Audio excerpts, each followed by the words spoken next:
Tingnan mo, sasabihin ko sa iyo ang isang bagay na magpapahanga sa iyo.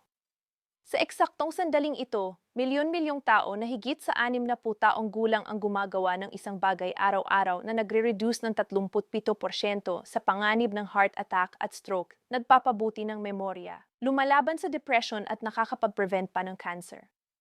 Pero kung tatanungin mo ang kahit sino sa kanila kung ginagawa nila ito, 99% ay tatanggi ng buong lakas, mamamatay sa kahihiyan o magsisinungaling sa harap mo. At alam mo ba ang mas katagalang?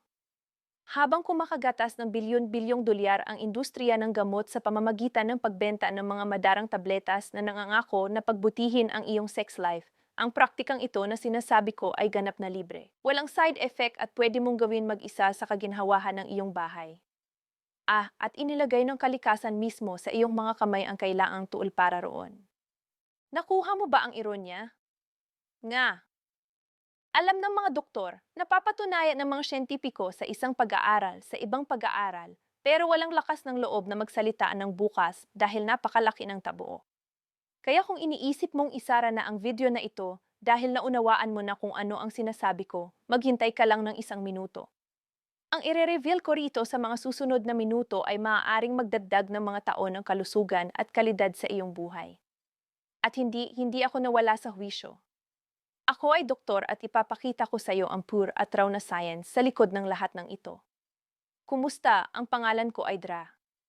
Rose Padilla at sa channel na ito, nagdadala ako ng impormasyong medikal na batay sa tunay na science, walang tabuo at walang paliguan. Kung gusto mong magpatuloy na makatanggap ng honest na content na talagang makakagawa ng pagkakaiba sa iyong kalusugan, lalo na ang mga impormasyong hiyang matakot ipagbahagi ng iba pang profesional, iwan mo na ang like ngayon at mag-subscribe sa channel. Seryoso, makakatulong ito sa video na maabot ang mas maraming tao na kailangan ng mga impormasyong ito. At samantalang may pagkakataon, magsulat ka rito sa comments kung saang lungsod o bansa ka nanonood dahil gusto ko talagang makita ang mga tao mula sa buong mundo na interesado sa tunay na kalusugan. Laging kahanga-hanga na mapagtanto na ang mga isyong ito ay universal, hindi mahalaga kung saan ka man. Okay, pumunta na tayo ng diretso sa paksa na nagdala sa'yo rito. Ang masturbation pagkatapos ng 60 taong gulang. Sinabi ko iyon. At hindi ko ikot-ikot ang tema na parang ipinagbabawal o nakakahiya ito. Pinag-uusapan natin ang isang natural na physiological process na sumasama sa tao mula pa noong una at sa pagkagulat ng lahat, nananatiling lubhang kapaki-pakinabang at kailangan pa sa third age. Pero bago tayo pumasok sa mga detalye ng science, hayaan mo akong ikwento sa iyo ang isang kwento na naglalarawan ng perpekto sa ridikulang tabuo na umiikot sa temang ito. Noong nakaraang linggo, tinanggap ko ang isang pasyente na nagngangalang Eduardo, 65 taong gulang, kasal ng 40 taon, na dumating sa klinik na mailistahan ng mga reklamo na kinabibilangan ng hindi kontroladong high blood pressure, chronic insomnia, anxiety, constant muscle pains at simula pa ng depression. Pagkatapos ng isang battery ng mga pagsusuri na hindi nagpakita ng anumang kakaiba, nagsimula tayong mag-usap tungkol sa mga habit ng buhay at routine. Nang humawak ako sa topic ng sex life at self-care practices, halos himatayin ang kahihiyan ang lalaki. Nagtagal ang 15 minuto bago niya inamin na 3 taon na ang nakalipas na walang anumang sexual activity, ni sa asawa o mag-isa, dahil akala niya na sa edad niya ay hindi na ito angkop o maaaring masama. 3 taon. At alam mo ba ang nangyari nang ipaliwanag ko sa kanya ang mga benepisyo at bigyan ng tamang payo? Sa loob ng 2 buwan, nag-stabilize ang blood pressure niya, dramatically na-improve ang insomnia at bumalik sa normal ang mood. Coincidence? Walang tiyak na hindi. Ngayon, pumunta na tayo sa mga scientific facts na hindi sinasabi sa iyo ng sinuman. Kapag nagmamasturbate ka, hindi mahalaga ang edad, naglalabas ang iyong katawan ng isang makapangyarihang cocktail ng natural na chemicals. Pinag-uusapan natin ang dopamine, endorphin, oxytocin at pati na rin prolactin. Ang mga hormone na ito ay hindi mga katwaang mula sa magazine. May crucial na function sila sa iyong organismo. Ang dopamine ay nagpapabuti ng mood at motivation, isang bagay na madalas mawala sa mga matatanda. Ang endorphin ay gumagana bilang natural na painkiller, tumutulong sa mga chronic pains na lumalabas kasama ng edad. Ang oxytocin ay nag-reduce ng stress at anxiety, dalawang epidemic na sakit sa populasyon na higit sa 60. At ang prolactin ay tumutulong sa regulasyon ng pagtulog, lumalaban sa insomnia na sobrang nakakaistorbo sa mga nagkakaedad. Pero maghintay ka, may higit pa roon. Isang pag-aaral na inilathala sa Journal of Sexual Medicine ang sumubaybay sa higit sa 1,200 lalaki at babae na higit sa 60 taong gulang sa loob ng 5 taon. Ang mga resulta ay lubhang nakakagulat. Yaong mga nagpapanatili ng regular na sexual activity, mag-isa man o kasama ang partner, ay nagpakita ng 37% na pagbabawas sa panganib ng seryosong cardiovascular events tulad ng heart attack at stroke. 37%. Ito ay mas epektibo kaysa sa maraming mahal na gamot na iniinom araw-araw ng mga tao. At alam mo ba kung bakit?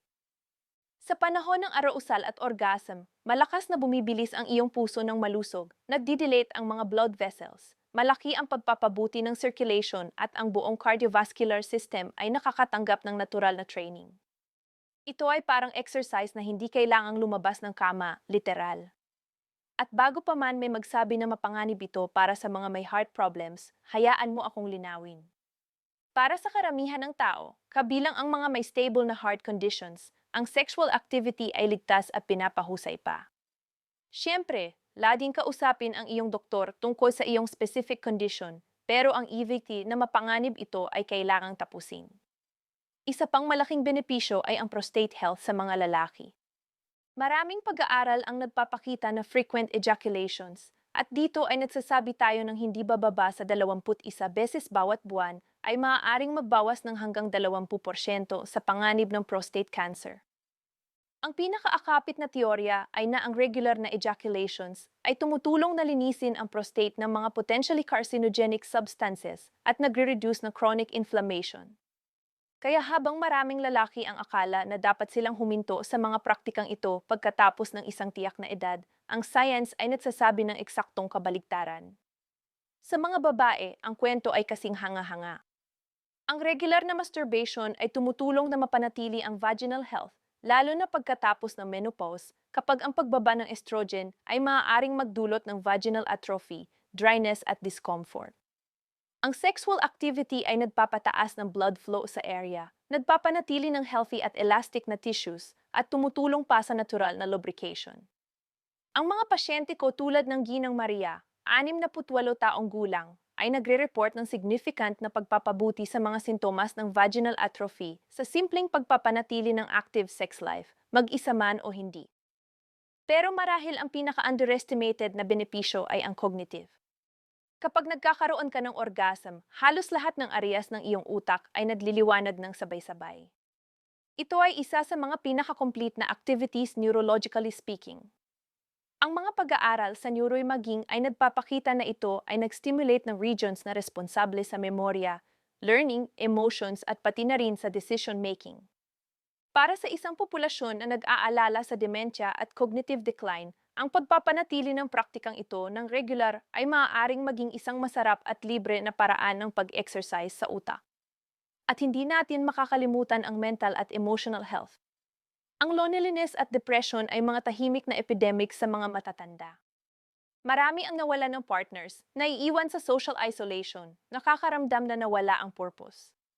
Ang masturbation ay maaaring mukhang sobrang simple na solusyon, pero tandaan mo ba ang mga hormones na binanggit ko?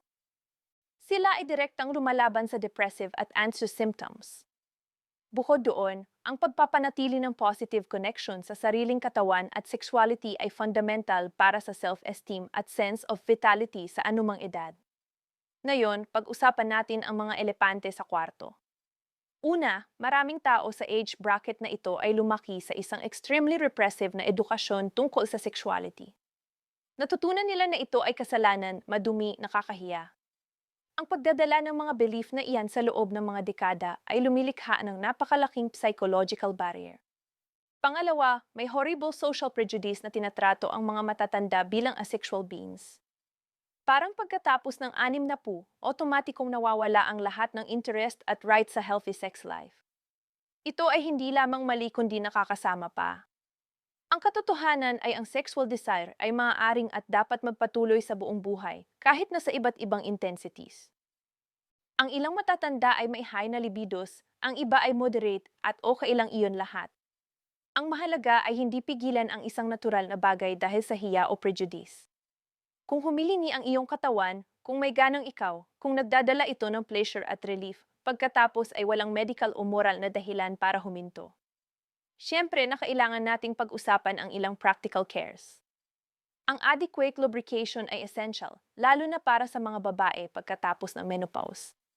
May excellent na lubricant sa market na maaaring gawing mas comfortable ang lahat. Para sa mga lalaki na may erectile dysfunction, alam ninyo hindi kailangan ng full erection ang masturbation para maging pleasurable at beneficial. Focus kayo sa sensation at pleasure, hindi sa performance. At kung may pain, discomfort o anumang kakaibang symptom, hanapin ninyo ang doktor. Maaaring mga senyales iyan ang treatable conditions. Isa pang mahalagang issue ay ang privacy at respect. Kung nakatira ka sa mga adult na anak, apo o caregivers, may full right ka sa iyong privacy at intimacy. Mag-set ng clear na boundaries, ikandado ang pinto, magkaroon ng personal moment mo ng walang guilt. Walang kailangang malaman at walang karapatan na mag-judge sa ginagawa mo sa privacy ng iyong kwarto. Kaya bumabalik sa tanong ng title, ano talaga ang nangyayari sa iyong katawan kapag nagmamasturbati ka araw-araw pagkatapos ng 60 taong gulang?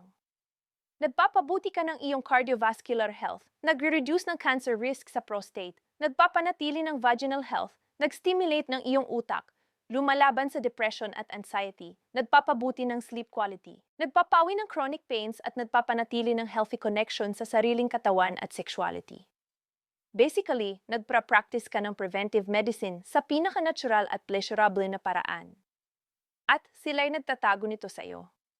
Ang industriya ng gamot ay mas gustong magbenta ng mahal na gamot. Ang society ay mas gustong panatilihin ang mga lumang tabuos dahil ang pag-uusap tungkol sa sexuality ay nakaka-awkward pa rin sa maraming tao.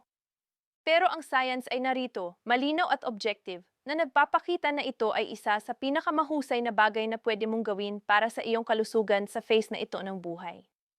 Kaya kung nakarating ka hanggang rito, umaasa akong naintindihan mo ang message. Alagaan mo ang sarili mo, igalang ang iyong katawan, huwag kang mahiya na hanapin ang pleasure at health sa pamamagitan ng iyong sariling sexuality, hindi mahalaga ang edad. Kung nakatulong ang video na ito sa anumang paraan, iwan mo ang like para maabot ng mas maraming tao ang mga importanteng impormasyong ito.